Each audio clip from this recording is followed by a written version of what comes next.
People on Twitter are so mean. Oh my God.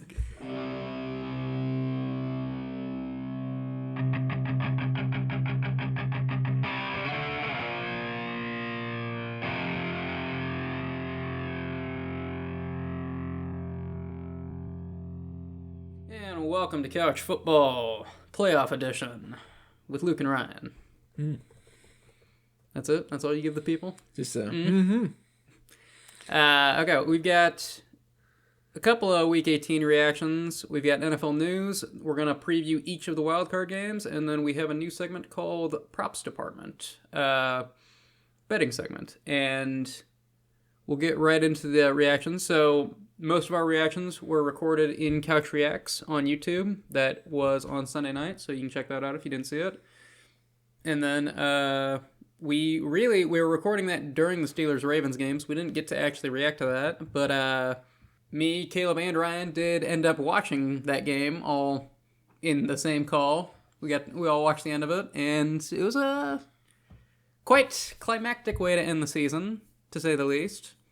Talked about how the scriptwriters really gave us a good one for the end of the regular season. So obviously Steelers score a late touchdown. Boswell misses the extra point, making it to where the Ravens could win with a field goal. They get into field goal range, and Tyler Loop hooks it. 42-yarder. So the Steelers are going to the playoffs instead of the Ravens, because that was a win-and-in game. And looks like Miami just threw a pick, but One of us is watching the game, and one of us is paying attention to the podcast. The CFP is going on right now, and I'm looking at the window reflection right now. And then, so that game kind of felt like the battle for long-tenured coaches, the two longest-tenured coaches in the NFL, fighting for their jobs, basically. I never really thought Tomlin was on the chopping block, to be honest. But Harbaugh, I thought, was on the hot seat. I called that out in our segment called The Hot Seat several weeks ago. Ryan thought I was crazy. But because it doesn't make any sense. Does it not? How many coaches are better than John Harbaugh? Obviously, somebody thought at least, 24 other coaches were. But sometimes it's not about who's better. It's just about getting some new blood in. I mean, 18 years having the same coach. About? The Browns do that every year, and it hasn't worked. Stefanski has been their coach for like 3 or 4 years. Okay, they used to do it every year. Okay, and then, I mean, I never am on board with firing a first-year head coach. Like, you have to be atrocious. And the fault, 90... It happened. You have to be atrocious, and 90% of the blame of your team has to be poor coaching. Like, you have to be able to, in my eyes, you have to be able to prove that it was poor coaching that led to losses, because first-year head coaches already have it rough, because most of the time they're handed a losing team. So, Ryan, we have a fullback shout-out. Are you a big man? Huh? I'm talking to you! This one comes from Rovers. C.J. Ham, Vikings fullback, rushing touchdown, 1 yard. Probably his last game in the NFL, or possibly his last game in the NFL. So, Ryan, would you like to say some words for C.J. Ham? No. Why not? He had a long, good career. Happy for him as a player, but the fullback position is unnecessary. Your mom's unnecessary. Okay, now you're just being childish, and that's, No, you're being childish. You can't argue with these types, you just gotta move on. All right, what else happened in Week 18, Ryan? Well, nothing much. Nothing. You went through a long stink about how you wanted to talk about stuff. Commanders beat the Eagles. Commanders second stringers backup Eagles beat the Eagles second stringers. So in battle of the second stringers, Commanders do better. Ryan is predicting that Washington will go undefeated in next year's preseason. Mm-hmm. It could happen. It could happen. They're gonna win the NFL Cup. That's the preseason in-season tournament. Yeah. Or the in-preseason tournament, whatever. No. You get the joke. We're going to talk about Bears-Packers later in the game previews, but this past week, the Bears going to beat the Lions, which is kind of demoralizing, and it makes you worry that, hey, we can't even beat a non-playoff team, so... They still went 9-8, though. They did. It was a positive year. Bears won a division in which every team in the division ended with an above 500 record. So It's that's very weird. something to hang your hat on. The NFC North is really, really difficult. Yep. I mean, they're all just really solid teams. So, okay. You hear that, Robers? Luke said the Vikings are a solid team. I never did say there. Clock it. I don't just hate the Vikings the way that Robers hates every NFC North team. Wait, so you're saying you don't just hate them that way? So you hate them, it's just not in the same way? Yeah, like Okay, there are other okay. ways. Now, the Vikings are the team that I think I mind the least, and then the Lions, and then obviously I hate the Packers. Robers just despises every team that's in the NFC. Actually, not even just in the NFC North. Robers has said that he doesn't like teams in the NFC. Like, this year, since the Vikings aren't in, he's just pulling for the entire AFC conference. Okay. We can't be attacking Robers. No. He needs to hear this. He is hateful. Okay. Is that it for reactions? Week 18? All right. Obviously, we did a whole episode on Sunday night. Check it out if you want to hear our in-depth reactions. Okay, let's check in on the news team. News team, assemble! Okay, so various coaches were fired. Lots of various coaches. We are going to go in depth. We'll have a segment dedicated to it next week, but to name a few right now. So most recently, Mike McDaniel of the Dolphins was fired. And then chronologically, we've got Raheem Morris for the Falcons, Kevin Stefanski for the Browns, Pete Carroll for the Raiders, Jonathan Gannon for the Cardinals, and John Harbaugh for the Ravens. So a lot of these I think we kind of called, but Pete Carroll is the one that made the least sense to me, just because They get him for a head coaching position for 1 year, and it's like, hey. And was coaching the problem with the Raiders? I think personnel was the biggest problem with the Raiders. Well, he brought in Geno Smith. That one is his fault. So maybe. And then Kevin Stefanski, that one kind of was a long time coming. Jonathan Gannon, that one made sense. Honestly, a lot of these made sense. Mike McDaniel actually didn't make a ton of sense to me. I don't know how you feel about it, but he's been to the playoffs. Twice. He's a good offensive mind.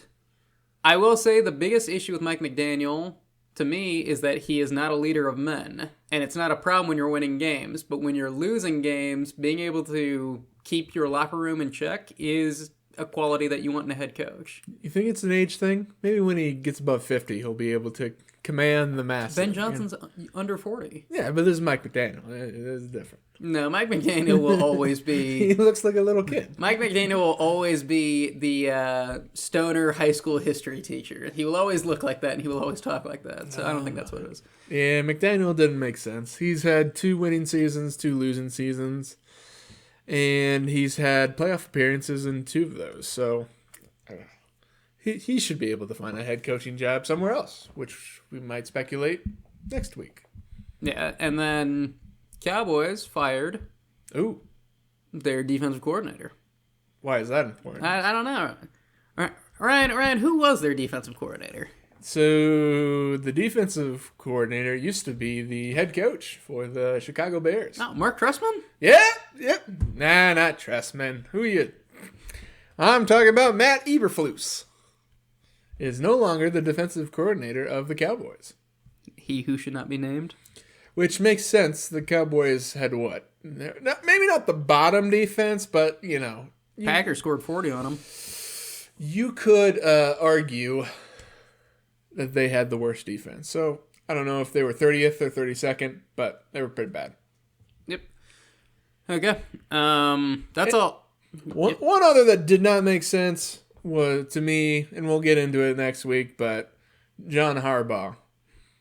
With a winning record, New blood, multiple man, new playoff blood. appearances, so on and so forth. So, didn't make sense to me. Apparently, it made sense to Luke. So, It is funny because I said in the game preview last week when we were talking about that game, I said something to the effect of, I think the Ravens are going to win the game, and Ravens fans are going to be upset because it's going to mean that John Harbaugh will keep his job for another year.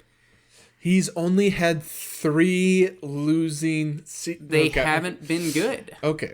This- We can get into This it next season they week, weren't but good. So his play calling on goal line was awful this year. Super frustrating if you were a prop better. But Yeah, well. Okay. And then that's pretty much it for news because, I mean, we're gonna keep. What do you got? What do you got? Oh, no. You should consult me about more news. What do you got? Well, I just wanted to say the Chargers running back, Omar Hampton, missed his second practice. Yeah.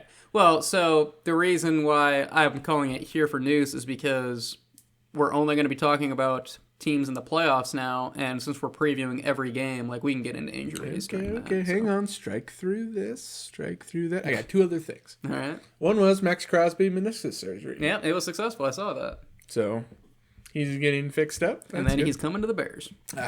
We shall see. It is a concern, but and then the other, the Colts GM sees Daniel Jones as a long-term solution, so he should get signed to a contract here in the next, I don't know, couple months. I told you I was confident in him getting re-signed. You know, he was on a 1-year contract and he went out mid-season, so you never know with this.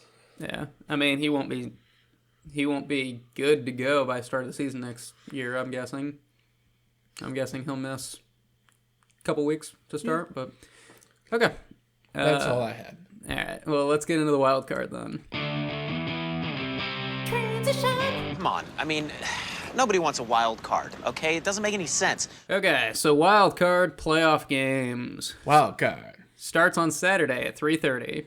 Ooh. And we've got the Rams at the Panthers. Rams 12-5, and they have to go away to a team that is 8-9 because the NFC South is a garbage division. Yeah, no, you are completely right with that. And then, well, actually, let's do betting lines before we talk injuries. Okay, we can do betting lines. A lot of close games, or a lot of close lines I've been seeing, and we do a bracket group every playoffs. And I said this, I've said multiple times, but this year is the biggest crapshoot of all playoff years. I don't know who's going to be in the Super Bowl. No one knows who's going to be in the Super Bowl. Okay, you want to know what the line is for the... Yeah, let's go with this one. You want to guess on the spread, or you want me to just tell you? I know it for a lot of these games, so I won't be guessing very much. Okay, we're at Rams minus 10.5. And the over-under is at 46. I did not. I thought it was 6.5. I have 10.5 on Yahoo. Okay. I mean, maybe. This is the game that is projected to be the biggest blowout amongst games I've been seeing, but... Popular pick is the Panthers, though. That's so stupid. No, I'm kidding. It's the Rams. 71% of people. It is 10.5 on FanDuel. Okay. Wow. So you would have gotten that one wrong. I would have, because I thought it was 6.5. I checked all of these earlier today, but... How the lines move. Maybe. You need to bet more often, you'd understand that. There's a bug in here. Okay. So, yeah, injury-wise, Devontae Adams is good to go for the playoffs. He's off the injury report. That's good for them. Good to go. Kevin Dotson is out, their right guard. And then their defense, nobody questionable. So, and then for the Panthers, everyone's good to go on offense, it looks like. And then Jonathan Brooks is out, but... Obviously. It's fine. They got Dowdle and Hubbard. And then defense, they've got a lot of players on IR, but the squad that's been out, the squad that's been playing the last couple of weeks is all good to go. So, I mean, I don't honestly have a ton to say about this game. I think that the Rams are going to go in there, and the Rams are going to do what they've done to every team, and that's score a lot of points. And I don't think the Panthers are going to be able to stop them. So, I think the Panthers' path to victory will honestly be... It'll be leaning heavily on Dowdle and leaning heavily on McMillan. What about Jalen Coker? I mean, Coker, he could be good. If they're doubling McMillan, then Coker could potentially go off. But the Rams are 12th against the run, or they're 12th against fantasy running backs, I should say. So I'm not expecting massive things from Hubbard and Dowdle, but I do think that the only way the Panthers are going to be able to open up their passing game is by running the ball. So, but yeah, that being said, I mean, I think the Rams got this one. Man, already calling it early. Okay, I mean, what are you going with? What are your thoughts on the game? Well, we'll say one of the teams is first in points scored, and one of the teams is 27th in points scored. Oh, the Rams are 27th, huh? Oh, yeah, okay. Rams suck. So I would be inclined to go with the team that scores the most points. But I mean, I'm trying to find something for the Panthers here, but I'm not finding anything. And you see disparity in what? On the defensive side, you see disparity in sacks, interceptions. It's just not. They basically were playing a playoff game last week because Buccaneers, Panthers was, I mean, if the Panthers would have won that game, they would have just been in. They wouldn't have had to wait for the Falcons to beat the Saints, and they couldn't get it done. So I have less hope of them being able to beat the Rams, a better team than the Buccaneers, in a game that has similar circumstances. So, like both teams have the same amount on the line. Panthers basically were fighting for it last week, and they couldn't get it done. So, Yeah. Rams are second in yards per game, so any one you want to bet on in the Rams, just hit the over on all the Rams players. They'll all hit. I mean, honestly, yeah. DFS wise, that's daily fantasy sports. Blake Corum.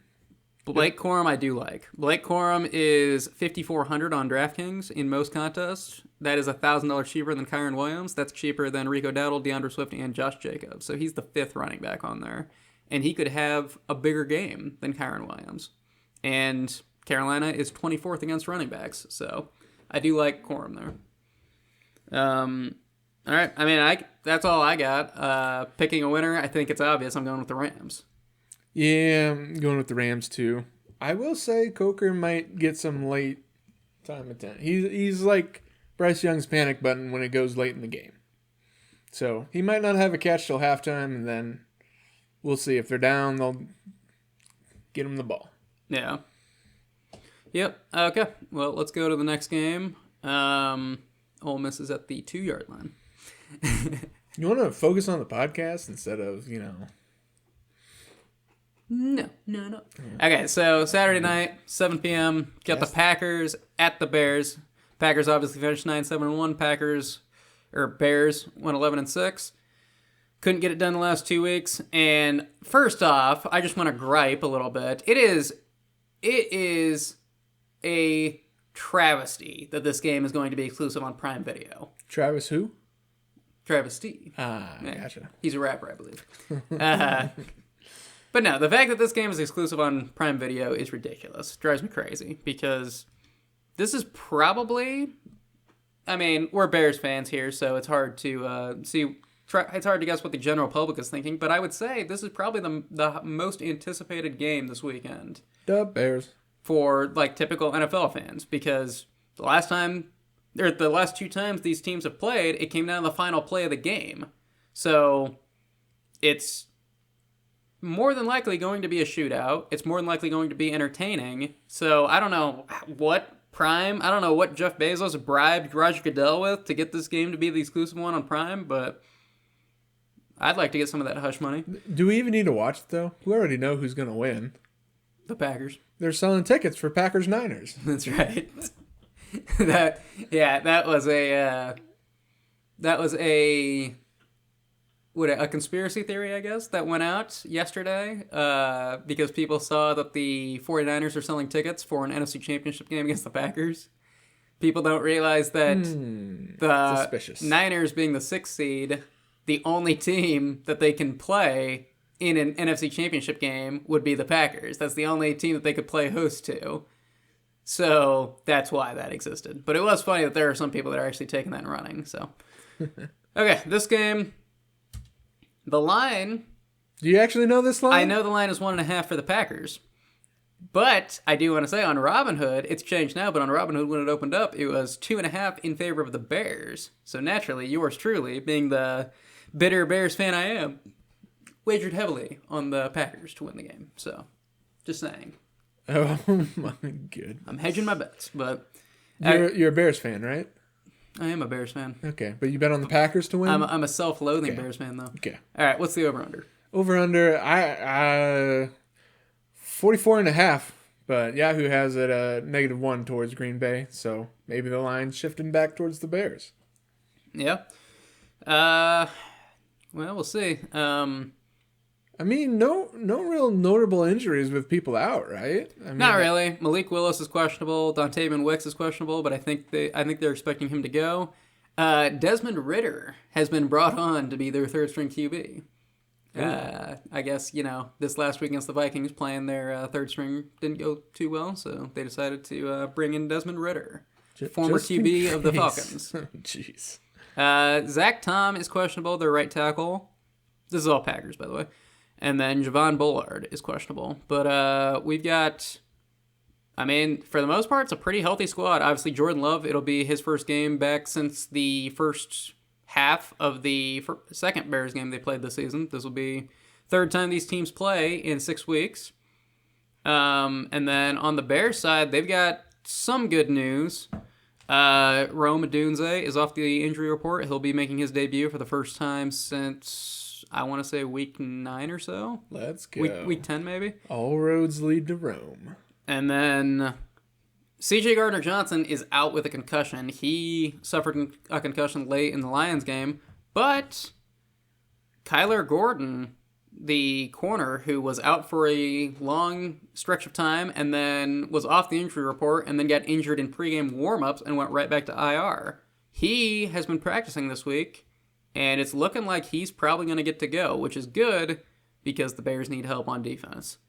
So, yeah, this game, I hate to say it, but I do think the Packers are going to win. It's why I'm betting on the Packers to win, because I'm going to need some money to dry my tears after the Bears lose. But jeez, it's kind of sad. It is sad, but it's also, look at the 2 times they played this year. So Bears lost the first game, and it was close, but they lost the first game, and then the second game, they had a 1% chance of winning that game late in the fourth, and they somehow miraculously came back and won it. I don't think that's going to be able to happen. I don't think lightning strikes 2 times in a row. There are a couple of paths to victory for the Bears, though. I don't think it's just going to be a blowout, and I do think that there's a chance that the Bears can win, because the Packers aren't great against the run right now, and the Bears are good with the run. But the Bears' defense is not good at either. They can't stop the pass or the run. It all. My biggest gripe the last couple of weeks has been Deshaun Wright, and he's a good player. He's great at turning the ball over, but he can't be on the field on 3rd and long.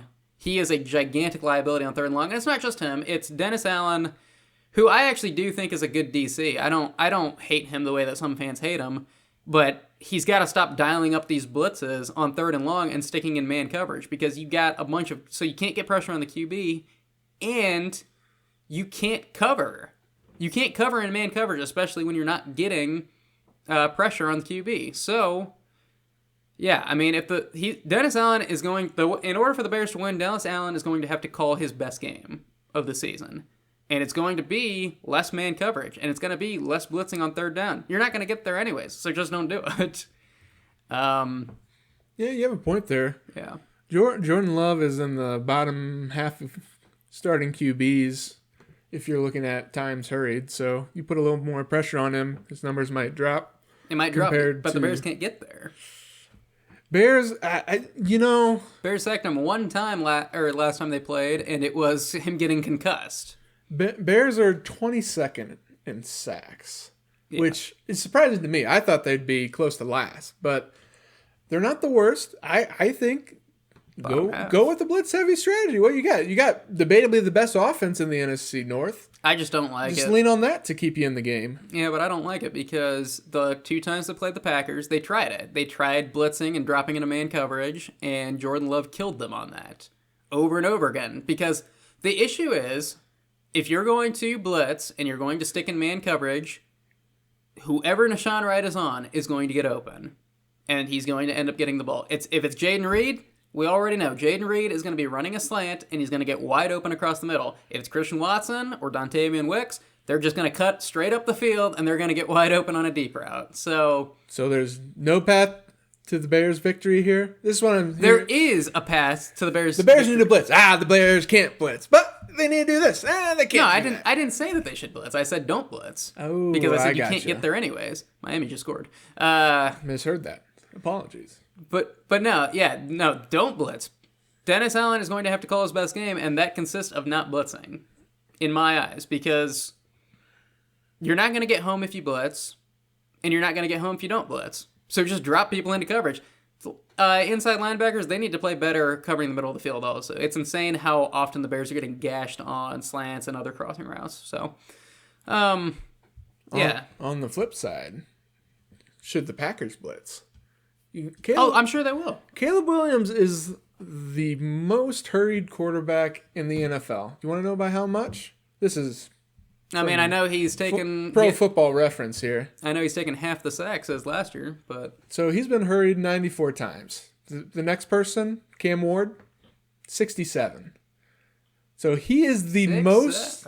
No. We're not doing that. It is ridiculous, and I won't go up on a box right now. Anywho, he's been the most hurried quarterback in the NFL, and he's still put up good numbers. So should the Packers blitz then if he's still a good passer when getting hurried? I think they'll be fine too. Another thing, I think they should just drop back and say, hey, he's good under pressure. Yeah, but then let's make him throw. But then Caleb will probably check into a run play, and then they'll gash him in the run, which is another path to victory for the Bears. Is the Bears have a good run game? The Packers aren't great at stopping the run right now, so lean on it. And then I will say the Bears have gotten off to some. The biggest concern with the Bears is that they're not going to score points early on. They didn't score points early on in either of the previous Packers games, and then they didn't score anything. They got shut out in the first half of the Lions game. So playing with tempo and getting points on the board early in the game is going to be very important for the Bears. So one thing is, last week the Lions blitzed heavily early on, and it led to a couple of 3-and-outs against the Bears to start the game. Well, I guess they got one first down to start the game, but other than that, it was not working out for them. So if I'm Matt Eberflus is on my mind. If I'm Ben Johnson, though, I'm dialing up some good blitz-beating plays that you can check into to start the game off. Because the Packers are like, oh, we're gonna get Caleb Williams off his spot early on. Have someone, because now that you've got Luther Burden, Rome Odunze, and DJ Moore all playing together for the first time since Luther Burden's emergence, have one of them cut up the field and see if you can get a deep ball right off the bat. Or screens. Screens could work too. Sometimes they work, but do some bubble screens to the wide receivers. Put the balls in, I don't know, somebody's hand. Rome, Burden, yeah, Walker. Yeah. No, there are paths to victory for the Bears, but there's also a reason why the Bears are 1.5-point underdogs at home in a playoff game. Now, I will say it's a good thing for them that it is a home game, because I think the fans are really going to let Green Bay have it when they're on offense. But yeah, it's going to be an annoying game to watch.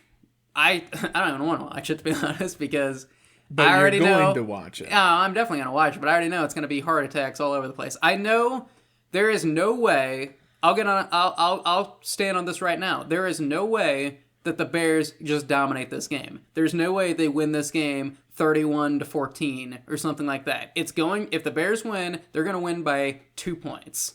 That's how the Bears will win. And I'll be stoked if they win this game at all. I'll be stoked if they win it in any capacity.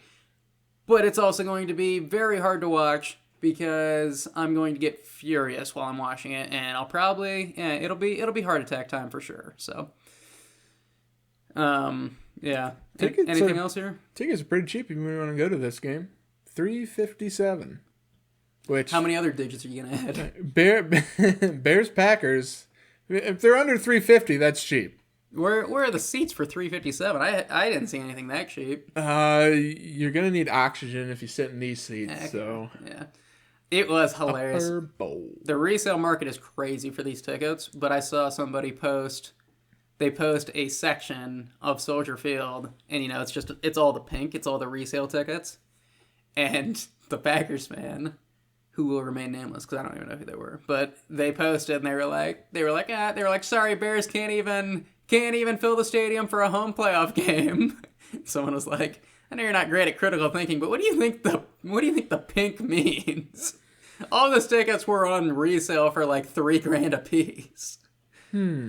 So yeah, pretty funny. Now that the tickets sold out before people even knew it was a Packers game. Those tickets just sold out as soon as they went on sale, which was like a month ago or so. It was whenever they clinched a spot. So, yeah. I mean, anything else on this game? No. Okay. We've talked a lot on this game. We can move on. I mean, I knew it. It's a Bears game, right? This is probably the last time we're going to talk about the Bears this season. That's right. I'm being that negative about it. I take the Packers to win. I'm not saying that it's impossible for the Bears to win this game. I'm just saying it's really unlikely given how the other two Green Bay games panned out. I am glad that the Bears are mad. I heard that there were reports coming out of Chicago saying that it was from different Bears reporters saying that it's the angriest they've ever seen Ben Johnson and Caleb Williams walking off the field after the Lions game. So maybe that's going to provide something for them. So yeah, I take the Packers to win this game. I hope I'm wrong, but I take the Packers. I hope you're wrong too. I will take the Bears though. I think they're going to win by more than a touchdown. I don't see it happening. What is that? 9 points? No, we'll go 8+. Side wager? We'll have to figure out the stakes, but we'll figure out terms later. But yes. All right. Ryan, you have to make me a nice dinner if dang it, that's the one thing I didn't want to do. And I will treat you to Taco Bell if you're all right. Oh, yay, T-Bell. Don't get me wrong, I appreciate T-Bell. I was gonna say you were about to say you don't like Taco Bell. The fridge is full of Taco Bell sauces. T-Bell sauce is phenomenal. I don't care who you are. Okay, next game. Getting into Sunday. So Sunday at noon, we got the 12-5 Bills at the 13-4 Jags. This one is hard. AFC game. I know the Bills are favored, but I think it's a 1.5 game. Tell me if I'm wrong. Are you sure you want me to tell you that you're wrong? I mean, it's gonna make you look foolish. I think it's another 1.5 point game, but Nope, you're wrong. Did they shift it? It's just one. There's no half. There was a half earlier today. Okay. There was definitely a half earlier today. Who'd you say though? It's the Bills that were favored. Yep. Yeah. Bills still favored. Over under at 51.5. Wow. That'll be nice. So that'll be good for betting. Yeah. Hit all the over bets for your players in this game. And I think you'll be happy. So, popular vote for this is split almost. Buffalo at 51%, people think they're going to win out of 20,000 people on Yahoo. So, yeah. That's a pretty tight game. And it's going to be tough to call this game too, because the Bills can show up or not show up. It feels like they don't do mediocre. They're either all there scoring 50 points or they're not there scoring, 2 field goals. Then the Jags, I mean, who saw the Jags even coming with a positive record this year after last year? Yeah. Ryan, Ole Miss just took the lead over Miami. 25-24 right now. Oh, Kiffin's going to get that mill. Yeah, that's what you're excited about. Lane Kiffin, the old coach of Ole Miss, is going to get $1 million if they win. Paid out by LSU, though. Yeah, but hey, grab more money. I don't really like Lane Kiffin in general, but hey. Yeah, apparently they went for 2. Maybe their kicker's out or something now. Okay, focus on the podcast. Right. Quit looking at that game. So Bills Jags. Hey, college football has been exciting this year, but Bills Jags. So injury wise, Josh Palmer, Dalton Kincaid are both still questionable for the Bills, and then it's insane how many questionable players are on defense. You've got Daquan Jones, Terrell Bernard, Shaq Thompson, Jordan Poyer. Those are the 4 starters that are questionable right now. It's not. Bills are beat up big time, and the Jags don't have that many injuries of note, so it's tough, right? Because you think that this is going to be Josh Allen's year finally, right? No Mahomes, no Lamar. No Joe Burrow. Josh Allen is far and away the best QB in these playoffs right now. Oh, disrespecting Drake May. Oh, No, how could you? We'll talk about him later. I like Drake May. Josh Allen is better. Ryan, if you were the GM of a franchise, would you rather have Josh Allen be the QB of the Bears? Let's say it's the Bears. Say you're running the Bears. Would you rather have Josh Allen or Drake May? Say, with the current contracts. I would take Josh Allen on his current contract than Drake May on his rookie deal. I'm just saying, he's a good-looking rookie, and he plays well too. Yeah. He's fine. He's on his second year, but yeah. So yeah, I want to take the Bills really hard in this game, but there's lots of injuries. They've been really inconsistent. There's a reason why they didn't win their division. That being said, I don't fully buy into the Jags, and I know I'm a bit of a Jags hater on this podcast, but yeah, I'm not sure. What are your thoughts on this one? Am I crazy to say that this one could go either way? This one's a 50-50 game, I think. Oh, I didn't say the last one was 50-50? They're all 50-50. That's the thing. Every game is 50-50. No. Except for the Panthers, Rams, and the Panthers already beat the Rams at one point this season, so it could happen again. Can we just be honest and say that the reason you don't like the Jags is that Jacoby Myers got traded to the Jags? That's not the reason. Let's just all be honest here. I was not big on Brian Thomas Jr. as a fantasy prospect in the preseason, and I've never been a huge fan of Trevor Lawrence, which is funny because now he's playing really good. Who's the other guy you drafted in fantasy that was a receiver for the Jacksonville Jaguars? Yeah, that's how much I don't believe in Brian Thomas Jr. I thought maybe Travis Hunter would end up being better. Fair point. So, yeah, I don't know. Tim Patrick's on the team. He's on the Jags. So Trevor Lawrence in the past 5 weeks it has been phenomenal. He's been playing like an MVP ever since I said I've never believed in him. No, it's weird. Never went over 100 for a QBR, and then these past 6 games, 5 of them he went way over 100, and that's why it's kind of hard to. If this Trevor Lawrence shows up, I think they have it. I think the Bills are going to lose. I agree with that. If he shows up and he does what he's been doing, he can throw 3 touchdowns and 300 yards, then I don't see how the Bills will be able to stop him, because I think the Jags defense is probably better than the Bills on paper. And yeah, it's tough to tell. Yeah, but the thing is that the Bills have 2 players on offense. They have Josh Allen and James Cook. And if they commit to the run, that takes James Cook out of the equation. And if Josh Allen is having one of his off games, then there's no way the Bills can win this game. If they play like the Eagles game, I don't think that the Jags defense is going to bend the way that Philly did to let them back into that game. So, yeah, I think the Bills in the offseason will need to grab a top-tier receiver if one's available. Because year after year, they have guys, and they've drafted first-rounders. It's just nobody's turned out. Yeah, Brandon Cooks, old man Cooks, is their number 2 receiver on their depth chart. Which, Brandon Cooks is good, don't get me wrong, but he is old. He's been on a lot of teams. 7th team, maybe? 6th team? 5th or 6th, 1 to 2. Yeah. But, yeah, okay. I mean, this one's tough. And what's funny, a lot of my picks, I feel like I don't know if I'll be doing them in the bracket, because I don't know if I'm going to be gutsy enough in the bracket. But this one, I'm going to flip a coin, and I'm going to go with the Bills. The Bills, it's Josh Allen's moment, and he knows it. He knows this is going to be the best chance he's going to have for a while of getting to a Super Bowl, because Lamar, Burrow, and Mahomes are not going to miss. They're not going to all miss the playoffs next year. So I think Josh Allen's going to capture the moment, and I think he's going to play some of the best football we've ever seen him play, and I'm going to take him to win this one. I'm on the other side. I say Trevor Lawrence shows up like he's been playing, and the Jags take it.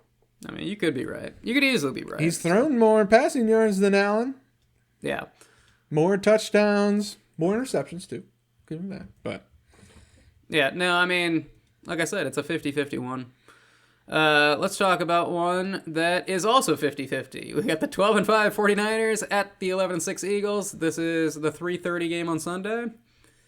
Once again, actually, I don't know the betting odds this one. I'm going to guess it's within 2, but Surprise me.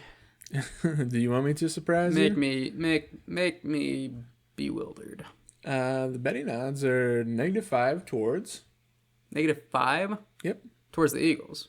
Towards the Eagles. Yeah, I knew they were favored. -5? -5. I mean, it's got to be Which- just because the 49ers defense is terrible. I guess. I mean, this implies the Eagles are heavily favored, I would say. And at an over-under of 44.5, it would have to, well, it would have to be more defensive games. Yeah. I mean, if I was a betting man, which I am, You do bet.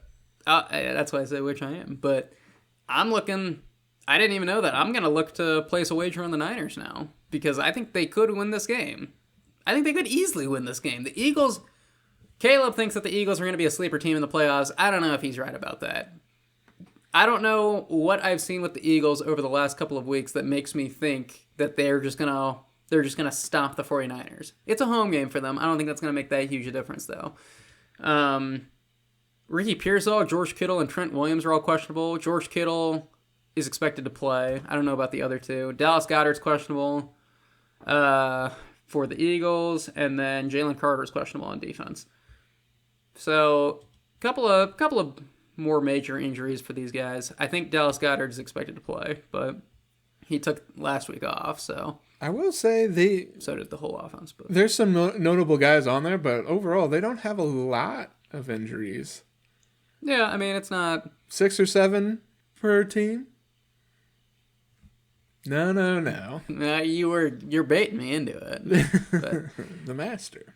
uh, No, I have 6 for Philly and 7 for San Francisco. So, I mean, to me that's a lot of guys healthy on the team. It's just yeah, I think that's a bad line. I think that 5 points is a bad line because yes, the Niners played real bad against the Seahawks. The Seahawks defense is top 2 in the league. Eagles defense is not.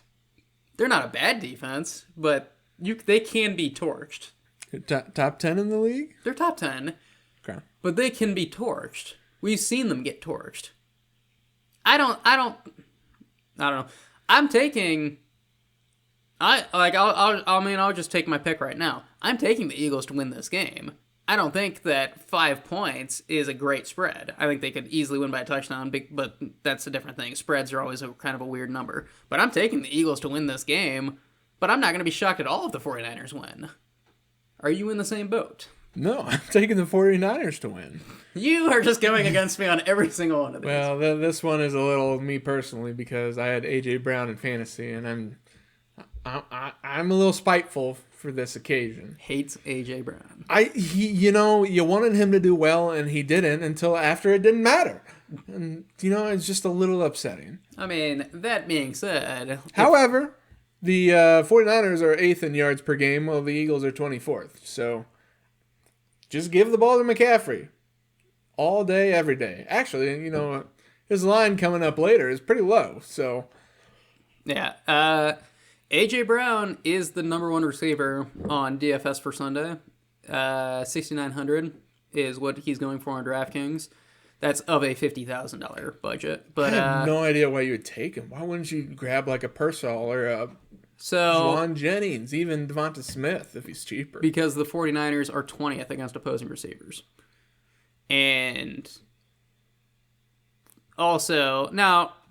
in most of my DFS lineups I'm going to be doing, I'm going to be taking Devontae Smith over A.J. Brown, but that's because he's $1,000 cheaper. It's not, Eagles receiver, it's not a bad call. 49ers are last in sacks. Especially if Goddard misses. On the year. So you can imply that Jalen Hurts probably won't be hurried as much as other games that he's played in. So, I could see it. You have more time to throw. Wait till the receiver develops the route. But at the same time, you got the Niners over here who are the most efficient team on third downs. So if they get rolling, they just don't stop. Yeah. Or at least half the time. They're 49.8% third down. So also Goddard, little DFS thing here. Goddard is questionable, but so is his backup, Grant Calcaterra. Yeah. So if they both miss, if you're looking for a cheap tight end or a cheap flex fill, Kylan Granson. He's third string. Their third string tight end. His season stats are 7 receptions for 40 yards. 27 years old. I'm just saying, if he's going to fill the Goddard role, you can get him in DFS for very cheap.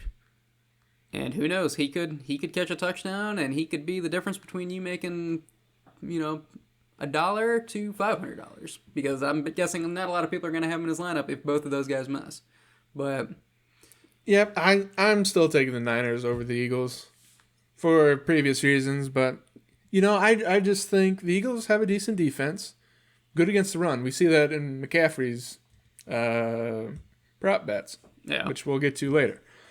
But we see that. But the 49ers are good in passing. I mean, they're the 10th team, 9th team, 6th team. They're 6th overall in passing yards. So I don't understand. Why don't they just lean heavily on that? Brock Purdy threw what? 5 touchdowns against the Bears a couple weeks ago? yeah. I don't see a world in which they don't lean on that. And then include McCaffrey in the passing game, too. Why not? Okay, we go split once again. All right, Sunday Night Football. This one, I think, is actually going to be a really good game. 11-6. Prime time. No, that's probably why. But 11-6 Chargers at 14-3 Patriots. Patriots missed out on the first round bye, which was a little surprising to me. But Chargers rested their starters last week, which is why they got decimated by the Broncos. And then the Patriots, I mean, they've been on a tear. But I will say, I wouldn't go as far as saying the Patriots were schedule merchants, but I did re-look through their schedule earlier today. And the people that are giving the Bears grief for having an easy schedule, did you even look at the Patriots schedule? They've had a cakewalk of a schedule. Part of it is because their division is horrible, other than the Bills, but they've had a very easy schedule, and that's why this game, I think the Patriots are favored on betting, but I'm actually really curious to see by how much. Man, they had a ridiculously easy schedule. Oh, Patriots. -3.5 over under at 46. Yeah, I'm a little surprised it's not within 3, but Everybody taking the Pats to win, too. 71% of people. 18,000 altogether. I mean, yeah, because on paper you look at the two teams and the Patriots had 3 more wins. But yeah, when you look at the Patriots schedule, who did they beat that was impressive? They beat the Bills once, and then they lost the Bills the second time. I think the Patriots are a good team, but this will be one of their biggest challenges of the season. This is one of the few teams that they've played all year that has a winning record and is a well-coached team. Herbert is still a little bit banged up with the hand and everything. And then Omarion Hampton is questionable. But, I mean, Kayshon Boutte, he's also questionable for the Patriots. Booty. So, I think smart money would be to take the Patriots. But I'm not going to be shocked at all if the Chargers upset them. Now, I will say... Pun intended. But I will say, Justin Herbert... not a good track record in the playoffs. He has statistically played his worst football in the playoffs. Last season, I think he threw 3 picks all regular season, and then he threw 3 picks just in the one playoff game they played. So, Justin Herbert has some of the biggest... Threw 4 picks. Was it 4 picks? Okay. It was 4 picks. Yeah, so... And then maybe he threw 4 all season last year, I don't know. But... So Justin Herbert has, in my opinion, so when it comes to pressure on QBs in the playoffs, Josh Allen's number 1. Because if he can't get to the Super Bowl this year, he's just never going to get to the Super Bowl. And then number 2 is going to be Herbert, because he has not played good football in the playoffs. He's been there twice, has yet to win a game. He's got a good coach now. He's got a fairly good team around him. He's got some really good receivers. They've got a great receiving core. So he has to get this done against the Patriots. And it's going to be tough. Patriots are not a walk in the park, especially their defense. But like I said, this will be one of the bigger challenges for the Patriots. So, Ryan, what's your thoughts in total on this one? I am wondering about Justin Herbert, actually. Because it's not like he had a bad year for him. Compared to other QBs, it might seem like Herbert had a bad year. but 26 touchdowns, 13 interceptions. At this point, I don't think he's a top 5 QB. I think he's might be in the top 10, depending on who you're counting. So the running back, Omar Hampton, is potentially out. I mean, we got McConkey and Keenan Allen and Quentin Johnston for receivers. And then Gadsden rotating at tight end. I just don't see a way in which the Chargers have enough offensive potential to win this game. Yeah. And they have some notable guys. They're a playoff team. They're a winning record. And I don't even know if you could name the other receivers on the depth chart for the Patriots. Yeah. But I don't feel they have the offensive potential to win the game. And I think it's going to be a low-scoring game, actually. Over-under's at 46. I think it might go down to like 40. Yeah, I could see it being a defensive matchup. Both of these teams, Chargers lost Khalil Mack earlier this year, and then they got him back. So, yeah, I think both these defenses are solid. So I think the under is probably realistic, actually. I think... I bet, so you get to fill out 2 brackets on ESPN. I think I'm going to go split on this game. I think in one of them I'm going to take the Patriots and the other I'm going to take the Chargers. But for the podcast, I'm going to take the Patriots. They are, like I said, smart money's on them. Second in points scored, fourth in points allowed, fourth in yards per game. I'm not going to be shocked if the Chargers can beat them. They're top 5 in like every category. So not shocked if the Chargers are going to beat them because the Chargers. You just like overusing that pun, right? I mean, no. If it was any other team, you'd be like, I wouldn't be surprised, but because we're talking about the Chargers, I wouldn't be shocked. Shut up. No. If the Chargers had an easier schedule, if they had the Patriots schedule, would they have ended 14-3 instead of 11-6? Well, it depends on their injuries. Probably. The Chargers, we were talking about Justin Herbert as an MVP candidate before all of the injuries to the offensive line happened. Well, it's not like the Chargers didn't have an easy schedule. Sure, you played KC and Denver, but you had a good, healthy mix of Miami, Tennessee. Well, I guess Jacksonville turned out to be all right. Raiders were in there. So, yeah, they had a tougher schedule. Probably 3-4 harder games. Yeah. And then... Wait, yeah, so you're taking Patriots too, right? Yeah. Yeah. Hands down taking Pats. Yeah. Okay. Well, let's go to the final Monday Night Football game of the year. How sad.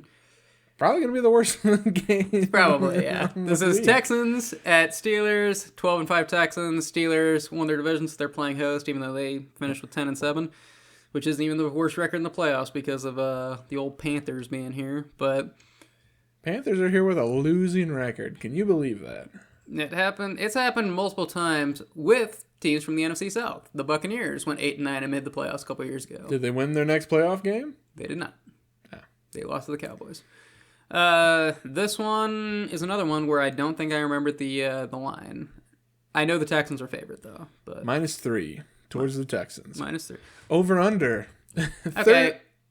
Yeah, go. Over under is at 38.5. That seems fair. These are 2 bad offenses.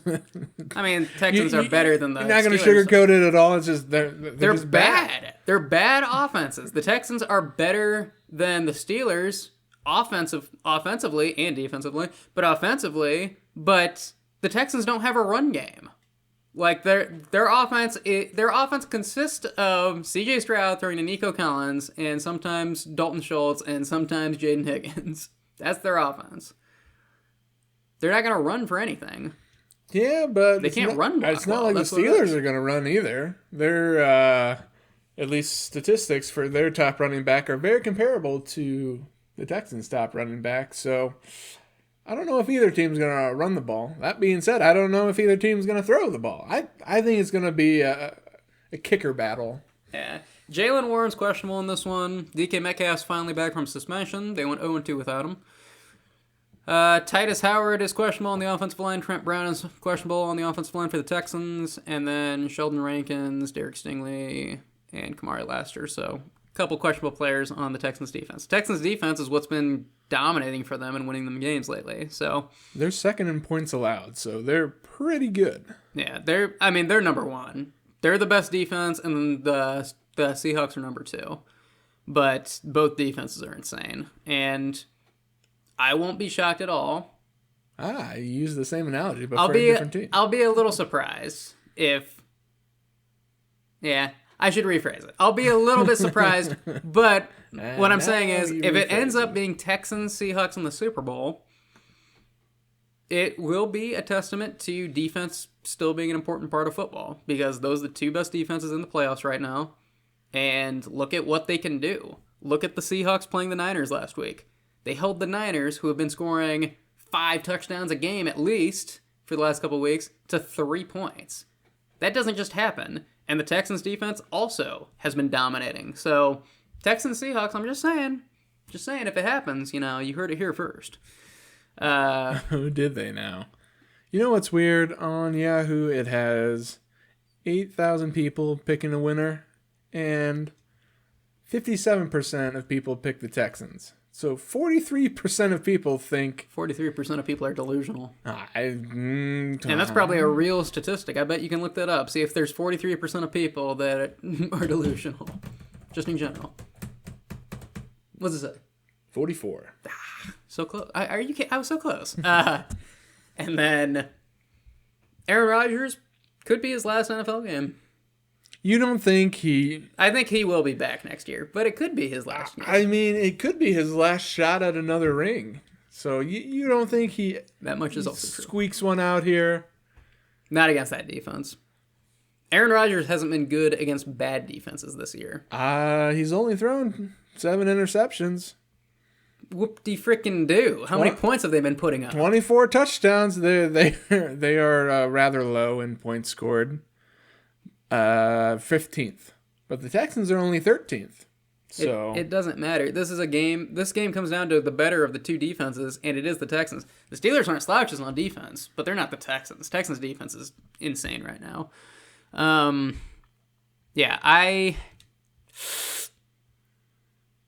It is kind of tempting to put money on the Steelers. I'm not gonna lie, but I probably won't. But here's the thing I'll ask you, Ryan. Wouldn't it make more sense for the line on the Eagles 49ers game to be flip-flopped with this one? This is a 3-point one. This should be 5 points for the Texans, and it should be 3 points for the Eagles over the 49ers. I don't know. Texans are a 5 seed. Steelers are a 4th seed. 3 points, though. That's crazy. Texans should be winning this one pretty handedly, but you think? You think? CJ Stroud does, and another thing is CJ Stroud, he's at the point where he's got a couple of playoff games under his belt right now, so the lights aren't going to be too bright for him. And then I just don't see how the Steelers are going to be able to keep up with them when they have to go up against such a good defense. So, talking DFS, I don't like a single Steelers player. DK Metcalf? Oh, you know what? DFS for the last game, just wanted to say, I forgot about this. Keenan Allen is 4,200. For comparison, Ladd McConkey's 5,700, and Quentin Johnston's 5,200. So I like Keenan Allen in that one. Patriots are pretty good, but against receivers, but I still think that that's a pretty fine play there. DFS on this one, I like Jaden Higgins for the Texans. He's been kind of a hit or miss rookie, but I'm a gambler. Literally. It's going to be a crapshoot, so I think put whoever you want in DFS and might turn out just the same. If you want Nico Collins, throw him in. Higgins, throw him in. Yeah, we'll see.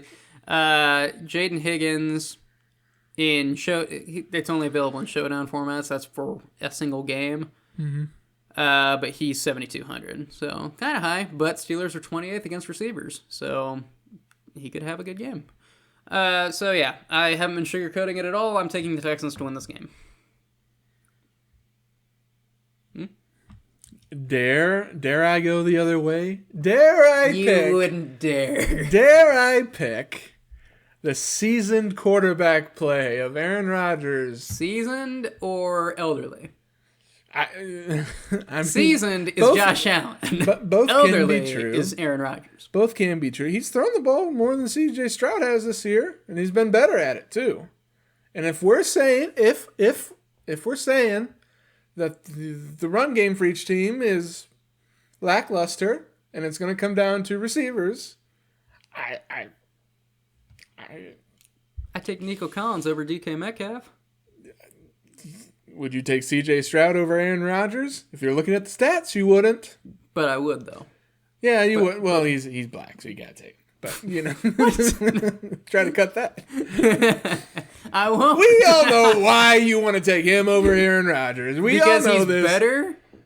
No, he hasn't been better this year. Stats don't mean anything. Stats don't mean jack. Yeah, they have no bearing on how good a person is. It's not like contracts are determined by your stats. Well, no, Ryan. The metric for how good a person is the Walter Payton Man of the Year award, obviously. Yeah. Hey, okay. That's right. Good has two meanings. What I'm saying is one of us needs to make a bold call here, and I think it's going All to right. be me. You've been doing that the whole podcast. What are you talking about? You just keep picking the opposite team. No. The Steelers have the better quarterback on paper. And if we're saying that it's going to come down to a passing game, you'd rather have Aaron Rodgers than C.J. Stroud.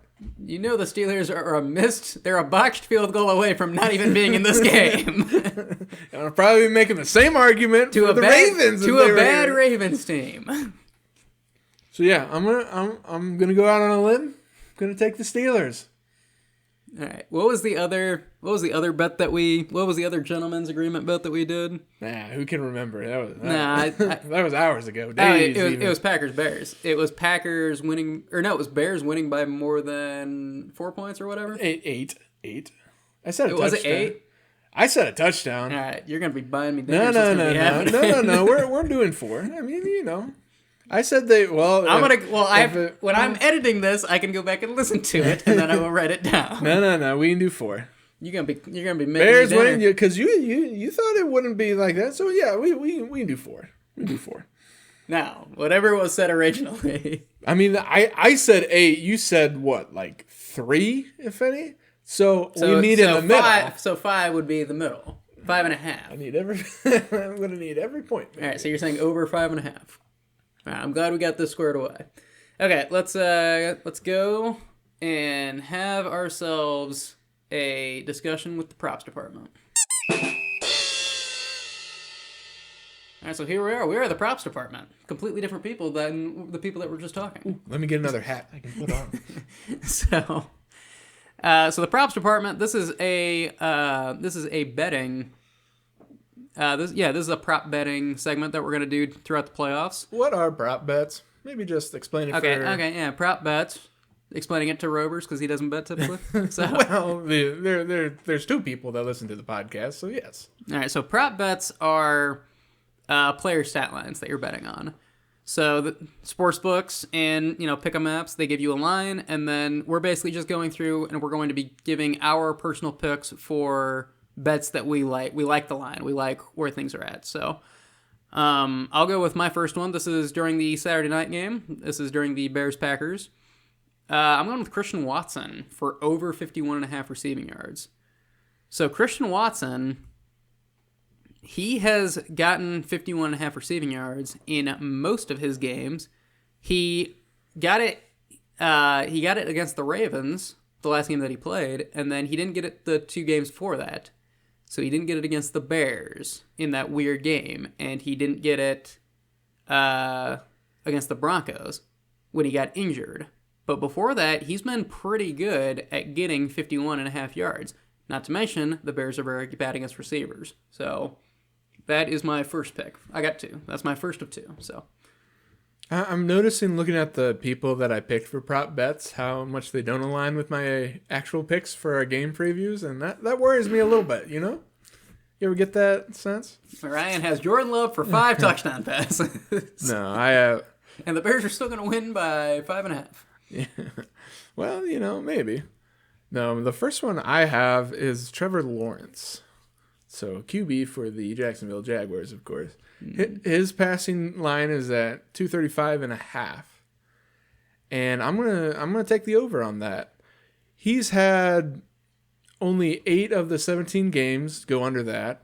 And 4 of those games were really close to that 235 average. So at 235, they're under the average for sure.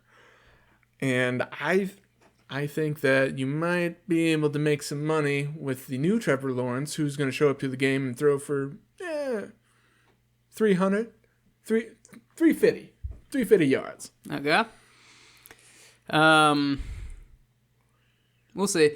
It is funny. Passing yards are always something that's hard for me to bet on, I guess. And it's funny because I feel like you can predict it pretty well based off the matchup, but for some reason, I struggle to bet those. And when I do, I feel like 50% of the time they hit, and then the other 50 they don't. So I will shout out one more. Aaron Rodgers is at 204 for passing yards, which we just said was going to be a passing attack game. So I feel that's a little under for him. yeah. So shout out Aaron Rodgers if you don't like Trevor Lawrence. Yeah. But if you don't like Aaron Rodgers, I feel like Justin Herbert. Yeah, in the playoffs, I don't know if I like that line. 226. I mean, it's literally like he could get that in a half. Okay, my second one. Yeah, he's having a really good half. Okay, my second pick, going with an under. I'm going with Christian McCaffrey under 44.5 receiving yards. So the last couple of weeks, I've been betting under whatever his receiving line is, and the last couple of weeks, it's been hitting. So he hasn't hit 44.5 receiving yards in 6 weeks. And you know why? You know what the common denominator is? It's Brock Purdy. Mac Jones checked it down to McCaffrey a lot more than Brock Purdy does. So I expect that to follow suit. I think Philadelphia is going to sell out to stop McCaffrey specifically, which means Brock Purdy is going to be checking down even less to him. So I like McCaffrey under 44.5 yards.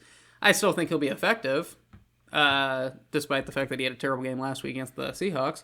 I still think he will be an effective player for DFS and whatever else, and he'll make an impact in the game itself. But I just don't like his receiving lines because his receiving lines, he hasn't been hitting lately. Okay, interesting. You took McCaffrey for receiving yards. You took him for over 44.5 receiving yards? My next one is Christian McCaffrey. Ah, look at this. 57.5 rushing yards. See, I'm fine with this line. Rushing yards. And I took the over for that. Yep, I'm fine with this line. Again, for similar reasons, he gets checked down to a lot less, but they're criminally underrepresenting how good of a rusher he is. Now, they are playing a decent team with a decent defense. However, 57.5 rushing yards for the debatably top running back in the NFL feels criminally underrepresented or misrepresented. Yeah, Eagles are 22nd against opposing running backs, so you can run on them. Bears ran all over him. I think Christian McCaffrey, without a doubt, is their best player. Why you're gonna have to put the ball in his hands? Disrespecting Kyle Juszczyk. Okay, and if Juszczyk even sniffs the goal line, You're not betting on him to score a touchdown. You're betting on him to get rushing yards. I mean, maybe you want to bet on Juszczyk to get the game. If that's what we're talking here, why are we betting on Juszczyk over under on touchdowns? Don't you tempt me. Okay. Well, is that all we got for these? That's all I got. I mean, I had others, but I don't like them. Okay. After talking about it. Ryan does not want to be contradicted. He doesn't want to contradict himself. So. No. It's just, others seemed good at the time, and then the last shout out I'll give, Puka Nacua at 90.5 yards. Just hit the over. It's Puka. That's the funny thing is that even with Devontae Adams back, it's like my gut would tell me to go under, but I know he's going to get the over probably. Yeah. So you're going to feel bad for the first 3 quarters of the game. And then the fourth quarter is going to hit. Puka's going to be at 50 yards, and he's going to end with 150 yards. So, yep, I think Puka over 90.5 will be safe. Okay, we will parlay all of these together and see who wins. No, we won't. That's how you lose at gambling. Yeah. Okay, this has been the props department, and this has been Couch Football. We will be back next week, and I will be in tears after the Bears game. Wow. Either way, I'm not saying that it means they're going to lose because I'm going to be crying no matter what, Either the Bears lose and you're crying or the Bears win and you're crying because you lost money. No, that the other thing, but Oh well. no, they will be tears of joy, is what I'm saying. So, Oh, tears of joy. all I right. don't think you've cried in like years, and you're gonna shed a tear. Oh, I will shed a tear if the Bears can somehow miraculously beat the Packers this week. Well, stay This tuned. is for Ryan. This is for bragging rights for the fan base for the entire offseason. No matter who wins, if the Packers win this game, Packers fans are going to be insufferable for at least 6 months, and it's the same thing with the Bears. So with Bears fans, so Looks like I'm in so many YouTube arguments right now with Packers like, fans. I need this so bad. I need the ammunition to silence them once and for all. People on Twitter are so mean. All right. All right. Thanks for listening. See you next week. Bye.